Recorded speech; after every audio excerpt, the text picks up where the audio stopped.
Happy Zoo Lovers Day, everyone. April 8th is Zoo Lovers Day, and like you, we love our local zoo. So we reached out to them and asked about one of our favorite zoo residents, the otters.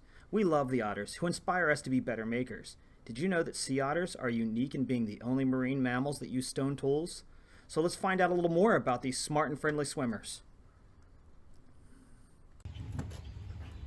Hi, my name is Jen. I'm a supervising animal keeper at the Cape May County Zoo, and we also have Kim.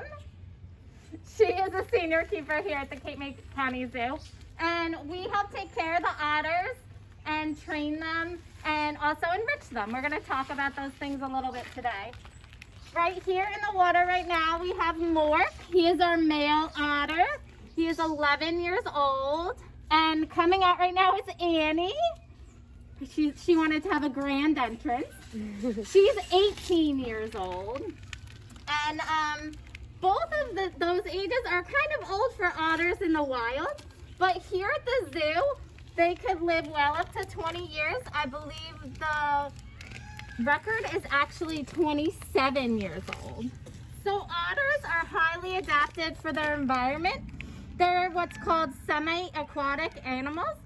So when you think of an otter, you think of them swimming in the water, but they actually spend some time on land as well, as Annie's showing you in the back there. So they are highly adapted for the water. They do have a streamlined body and a strong muscular tail that acts like a rudder for swimming, so they could turn and swim back and forth. Their coat is a double coat, and really it makes them kind of waterproof. So the top coat kind of protects the undercoat from getting wet, and that's what makes them comfortable in the water. Even when it's the middle of winter, they'll still be out here swimming at the zoo. They also can close their nostrils and their ear holes while swimming, so water doesn't get them all clogged up. And then their eyes, they have what's called a nictitating membrane. So that covers over their eyes, kind of like swimming goggles. So that when they dive in the water, they can see really well. Well, they want to see really well under the water, not only to know where they're going, but they're also looking for dinner. They're looking for fish. So these guys find the fish in the water by their vibrissae. That's on their face. You can see the whiskers up on the front of their face. They can actually feel the vibrations of the fish swimming in the water. We threw a butterfish right there for Annie. We'll see if she's interested in it. She's gonna take it. So a small fish they would eat in the water, but a big fish like that they would catch with their mouth, and then they bring it back up on the land, and then use their paws as well as their strong teeth and bite force to break down that fish and eat it. So here at the zoo, we feed the otters many different kinds of things. You can see some of the things that we fed them already. They eat crayfish, which is over here on the land. They haven't gotten to that one yet. Oh, Kim's gonna show you one. So we actually get these frozen and then we thaw them for them. They would eat different crustaceans like this in the wild, as well as clams and other seafood. They are found in brackish water like the marshes and stuff, as well as fresh water.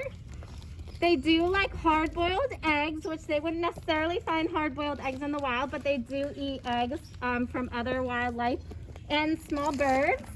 And then they also do eat rodents and rabbits, if they could find them along the riverbanks and the shoreline.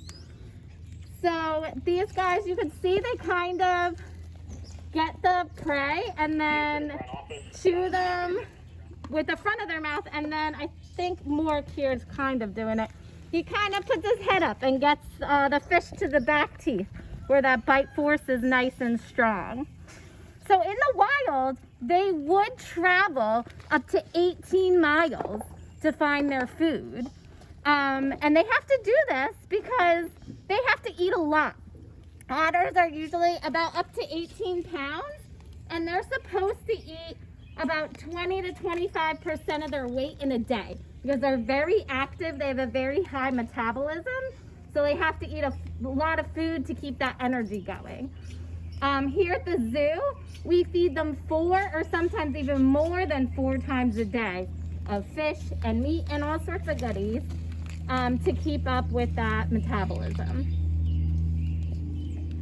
So you can see Annie there. And we're gonna try some other things here as well.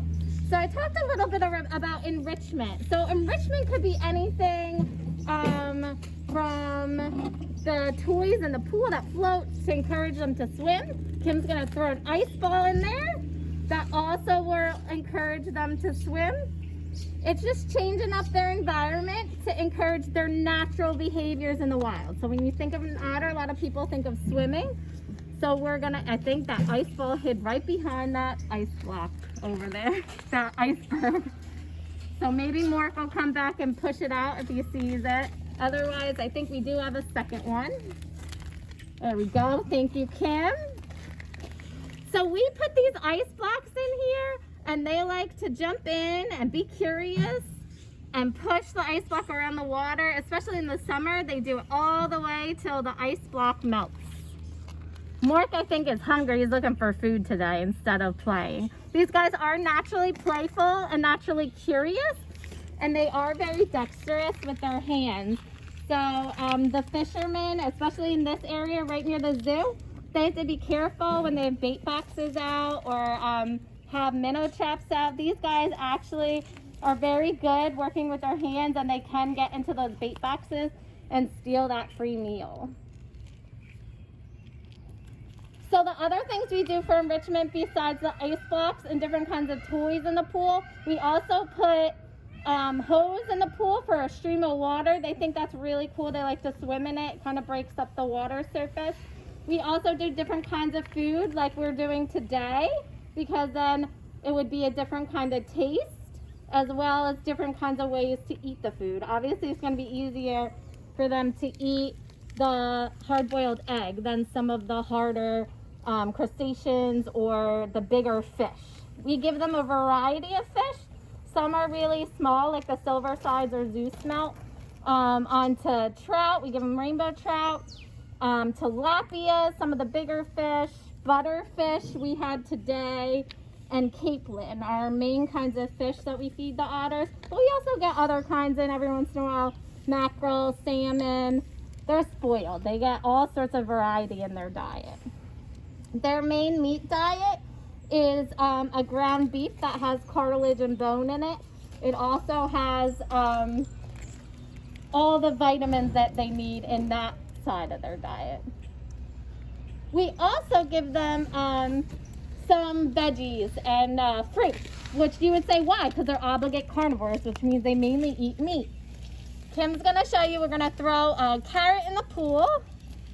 This is a low calorie treat for them. Some of them float. The fat carrot does not want to float. Usually the apples we give them float. And then sometimes they'll chew it up. It'll just be a nice low calorie food for them. Well, I hope you guys enjoyed seeing the different ways that otters eat and how they swim and the different things that they do and all the adaptations they have here at the zoo. We hope you have a good day. You can visit the zoo now. They are currently open 10 a.m. to 4:30 p.m. daily. The Cape May County Zoo is a one-way flow, and masks are still required at this time.